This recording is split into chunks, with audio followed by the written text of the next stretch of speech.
this is Dharmendra Pradhan. He's an intermediary. Absolutely, he should resign. But Dharmendra Pradhan hasn't beaten up these students. Home Minister has. He should resign. And Home Minister reports to Prime Minister. He should resign. What is going on?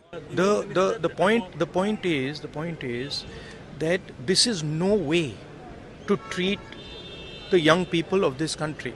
The young people of this country do not have any opportunities. All the doors are closed. There is only one door which is open, which is the door of the competitive exam, and that door is also destroyed. What are these students here? They are not just complaining about the education system.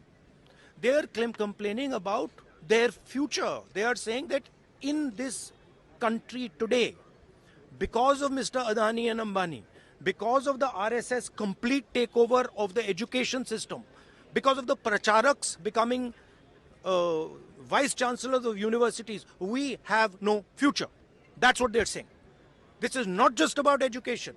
This is about the future of young people. They watch, they look at Mr. Ambani's wedding and they watch. 1,000 crores being spent over there. And they have no money to open a business if they want. They have no future. That is what this is about. This is much bigger than simply education. This is the students of this country saying, in India, we have no future. We want a future. This is legitimate. There's nothing wrong with this.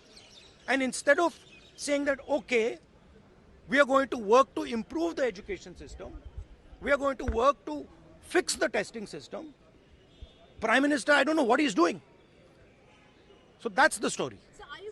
अगर आप गुलबर्गा में एक बेहतरीन CBSE school की तलाश में हैं, तो आई इनोवेटिव इंटरनेशनल स्कूल में आपका स्वागत है। यहाँ मिलती है smart classes, experience teachers, labs और एक्टिविटी बेस्ड लर्निंग। एलकेजी से 9th तक एडमिशंस ओपन है। ज्यादा जानकारी के लिए स्कूल विजिट करें।